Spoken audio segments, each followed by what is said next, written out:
Rais wa Jamhuri ya Muungano wa Tanzania, Mheshimiwa Kassim Majaliwa, Waziri Mkuu wa Serikali ya Jamhuri ya Muungano wa Tanzania, Mheshimiwa Dr. Tulia, Spika wa Bunge la Jamhuri ya Muungano wa Tanzania, Mheshimiwa Profesa Juma Ibrahimu, Jaji Mkuu mstaafu, na kaka yangu, mwalimu wangu, Mungu aendelee kukubariki sana. Mheshimiwa Jaji Abdara, Jaji Mkuu wa Mahakama ya Zanzibar, Mahakama Kuu ya Zanzibar, Mheshimiwa Balozi Moses Kusiluka, Katibu Mkuu wa Rais na Katibu Mkuu Kiongozi,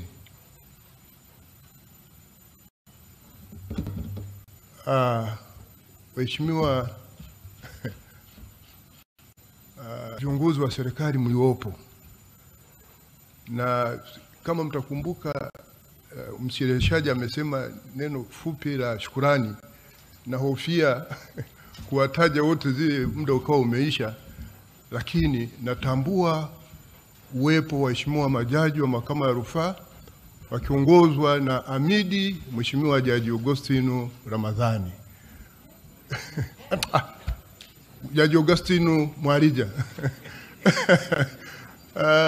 tambua uwepo wa jaji kiongozi Mheshimiwa Mustafa Siani, tambua uwepo wa mwanasheria mkuu wa serikali ndugu yangu Hamza Johari, tambua uwepo wa Mheshimiwa Waziri wa Katiba na Sheria Dr. Damasi Ndumbaro, tambua uwepo Waziri wa Nchi Ofisi ya Waziri Mkuu, Sera, Uratibu na Bunge Mheshimiwa William Lukuvi, tambua uwepo wa mwalimu wangu na Waziri wa Habari, Utamaduni na Michezo Mheshimiwa Profesa Kabudi. Pia natambua uwepo wa Mkuu wa Mkoa wa Dodoma Mheshimiwa Rosemary Shinyambari. Tambua uwepo wa Kamishna wa Maadili Mheshimiwa Jaji Sivangeri Mwangesi. Tambue uwepo wa mtendaji mkuu wa mahakama ndugu yangu Profesa Ole Gabriel. Tambue uwepo wa katibu wa bunge ndugu yangu Baraka Leonard. Mwisho ni kule nitambue uwepo wa katibu mkuu Ikulu ndugu yangu Mururi Majura Maendeka. Lakini tambue uwepo wa wakuu wa vyombo vya ulinzi na usalama wakiongozwa na mkuu wa majeshi General Jacob Mkunda, na Mheshimiwa mahakimu mliokupata fursa pia kujumuika na sisi. Natambua uwepo wa viongozi wa dini. Sisi kuwepo kwenu ni faraja sana, na Mungu aendelee kuwabariki sana. Wengine wamesafiri kutoka mbali kuja kwa ajili ya tukio hili muhimu, kwa ajili ya kuendelea kutuombea kwa ajili ya amani na ustawi wa taifa hili. Lakini pia nitambue uwepo wa watumishi wote wa Ikulu ambao mimi nimepata kufanya kazi nao katika awamu mbili tofauti, na leo wako hapa. Pengine bila ushirikiano wao na mimi nisingepata fursa ya kusimama mbele yangu hapa. Wengine hawako hapa, lakini nimefanya kazi ofisi ya mwanasheria mkuu wa serikali, nao nitambue uwepo walioko hapa. Siwezi kukumbuka, na mliona na miwani hii wakati fulani kwa mbali kule siwezi kuona, lakini nitambue uwepo wa waandishi wa habari, na hao walinisaidia sana wakati wote ninapofanya kazi. Leo sitakuwa na mengi ya kusema, ni siku ya shukrani. Huwa nina mahusiano na wao, na hata msije mkanihoji baada ya hapa, ila sitakuwa na la kuzungumza. Kusema kweli sitakuwa na la kuzungumza. Na Profesa Ibrahim Juma amenisaidia sana, na hili mimi sio jukwaa langu leo, ni jukwaa la Mheshimiwa Rais wetu, na yeye ana shughuli nyingi. Kwa hiyo nisingependa kuharibu siku ya leo, siku ya furaha, siku ya shukurani, siku ya kutafakari maisha yetu ya baadaye baada ya hapa, lakini na siku ya kama ya ibada vile, kumshukuru na kumtukuza Mwenyezi Mungu kwa kuwezesha tukio hili. Kwa hiyo na Watanzania ambao wanafuatilia tukio hili Nawashukuru sana, Mungu aendelee kuwabariki sana. Mheshimiwa Rais, kama nilivyotangulia kusema, namshukuru Profesa kwa yale aliyosema hapa. Mimi amenifanya kazi yangu kuwa rahisi kwa tukio hili la leo. Namshukuru sana Mwenyezi Mungu kwa kuniwezesha, kwa rehema na fadhili zake, kwa kuniwezesha kufikia hatua hii. Kila siku ya Mungu huwa nasoma Zaburi ya 103. Kila siku ya Mungu inayokuja huwa nasoma Zaburi ya 103. Kwamba uwepo wangu mimi na udhaifu wangu na dhambi zangu na maovu yangu unategemea tu rehema na fadhili za Mwenyezi Mungu. Ndio maana muda wangu mwingi pia huwa nautumia kwa ajili ya ibada. Na Mheshimiwa Rais, nilipokuja hapa, kitu cha kwanza uliniambia, Masaju, na kufahamu usiache kwenda kwenye ibada. Nilikuwa naenda kwenye ibada nikiwa na imani kubwa kwamba nina kibali cha Mheshimiwa Rais wetu. Maana hapa Ikulu watu wengine wasije wakasema huyu anamdharau rais, hashiriki shughuli za rais. Lakini nilikuwa naenda kwenye ibada, nina amani sana.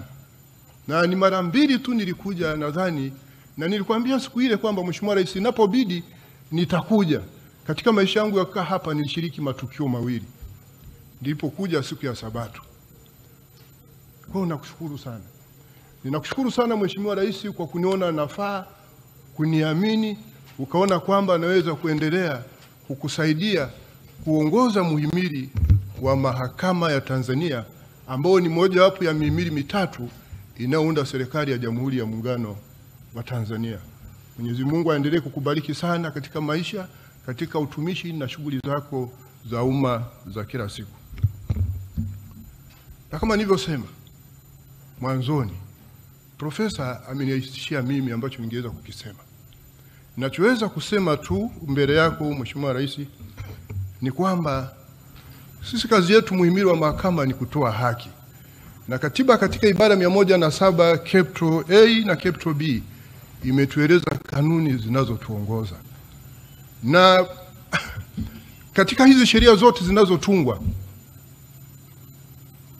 huwa zina mambo matatu. Zinazungumza masilahi ya haki, masilahi ya umma na masilahi ya taifa. Sheria zote ukiziangalia ndivyo zilivyo. Na katika kutoa haki tumepewa kanuni ambazo zinatuongoza. Na mojawapo ya kanuni ni kutenda haki kwa watu wote bila kujali hali ya mtu kiuchumi na kijamii. Lakini pia kuharakisha utoaji haki isipokuwa kama kuna sababu ya msingi. Lakini pia kutofungwa na masharti ya kiufundi yanayoweza kusababisha haki kutotendeka ipasavyo. Kwa hiyo hili ni jambo ambalo sisi katika mahakama ya Tanzania tutaendelea kulisimamia. Ulipokuja kutuzundulia majengo yetu siku ile, nadhani ilikuwa tarehe 4 au tarehe 5 mwezi wa 4, mimi nilikuwa umenituma kazi kule Ngorongoro. Nilikusikiliza kwenye YouTube kwa ile hotuba. Ulisema hivi: serikali imeimarisha miundombinu ya mahakama. Kuna vituo ama jengo haya haki jumuishi, vituo vya haki jumuishi. Na sasa Mheshimiwa Siji amesema imebaki 9 vya kukamilishwa. Mule huko kuna masijara, kuna vyumba chambers za majaji, wakati fulani wanaenda wakakaa 4 5. Nilichokuelewa mimi ni kwamba kana kwamba unatuelekeza au kutushauri tuangalie, na kwa sababu sisi moja ya kanuni zetu kule mahakama ni citizen centric service, yani kwa Kiswahili yani huduma zinavyolenga mwananchi wa kawaida. Kwa nitaenda kushauriana na wenzangu tuone namna gani tunaweza kutekeleza maelekezo haya ili kusogeza huduma zetu karibu na wananchi. Na hii ina faida kwa sababu hii moja ya njia ambayo inaweza kuharakisha utatuzi wa hii migogoro, yani watu kupata haki zao mapema. Na kuna masuala pia ya kiuchumi na Jaji Mkuu ameyazungumzia. Center kama ya Dar es Salaam ndio mji mkuu wa kibiashara. Ameongelea juu ya ustawi. Na sisi mahakama tuna mchango. Nitashauriana na wenzangu kuona namna gani tunaweza kuboresha hivi. Kwa mfano, tunaweza tukawa na mahakama ya rufaa ambayo inafanyia kazi permanently Dar es Salaam, Mwanza, Arusha au hata Mbeya. Hayo ni mambo ambayo Mheshimiwa Rais kwa sasa siwezi kusema nikiwa na confidence, kwa sababu ni mambo ya kwenda kushauriana na wenzangu namna gani tunaweza kuyafanya ili kurahisisha. Tukifanya hivi, uchumi utaenda haraka, watu watapata haki zao kwa haraka, na Mungu ataendelea kulibariki taifa letu hili. Na la pili ambalo pia Mheshimiwa Rais ningeomba na nakuomba sana Mheshimiwa Rais, ninapoendeleza pale Mheshimiwa Jaji Mkuu alipoishia, kuna kipindi tulikuomba kuhusu ile zumari iliyopigwa kule Zanzibar. Na kwa kawaida zumari ikipigwa Zanzibar usikika maziwa makuu. Na kwa hiyo ninachokuomba Mheshimiwa Rais, kwa muda mrefu sikumbuki pamoja na kukaa kwangu hapa Ikulu kwa miaka mingi, kama kuna rais, labda Profesa Ibrahim na Profesa Kabudi, wao kwa vile ni watafiti wanaandika, kama kuna rais kuanzia kwa Mwalimu Nyerere mpaka sasa aliyewahi kwenda kufanya mkutano na majaji kwa pamoja, sikumbuki. Kama kuna rais basi wa aina hiyo, si vibaya tena. Na wewe Mheshimiwa Rais, tunakuomba sana kwa wakati wako mwafaka, kutokana na ratiba zako na mambo mengi, ni kuombe na kukualika kwa niaba ya wenzangu, basi utenge muda uje uzungumze na watumishi wa mahakama wote, wakiwa majaji. Kama muda utaruhusu tutazungumza na utaunganisha wote, lakini tunaweza tukaanza na majaji kwa sababu muda wako ni mdogo. Kwa hiyo katika hapo tutazungumza mambo mengi, mazingira ya kazi zetu, namna gani usikivu kuimarisha usikivu wa ile zumari iliyopigwa Zanzibar na huku kwetu inasikika.